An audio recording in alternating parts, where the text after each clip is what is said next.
অনেক দিন আগের কথা। একটি ছোট্ট গ্রামে করিম নামের এক পরিশ্রমী যুবক বাস করত।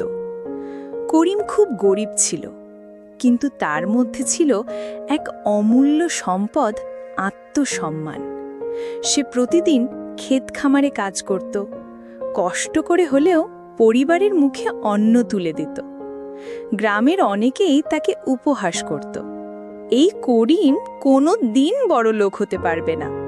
কিন্তু করিম সব সময় বলতো, মানুষের আসল সম্পদ টাকা নয়, নিজের সম্মান।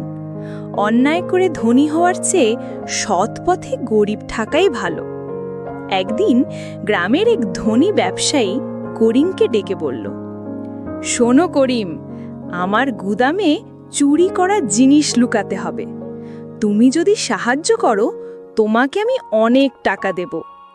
করিম প্রথমে চুপ করে রইল, তারপর দৃঢ় কণ্ঠে বলল, টাকা দিয়ে যদি আমার আত্মসম্মান হারাতে হয়, তবে সেই টাকা আমার জন্য অভিশাপ। আমি সৎ থেকে গরিব থাকতেই রাজি। ব্যবসায়ী অপমানিত হয়ে চলে গেল, কিন্তু কিছুদিন পর ধরা পড়ে গেল তার সব বেআইনি কাজ।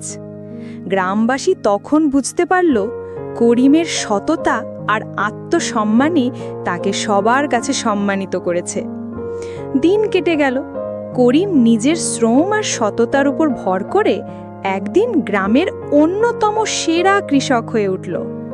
মানুষ তাকে সম্মান করতে শুরু করল, তার কথা শুনতে শুরু করল। বন্ধুরা, আসল সম্পদ হলো আত্মসম্মান। টাকায় সব কিছু কেনা যায়, কিন্তু সম্মান একবার হারালে আর ফেরে না।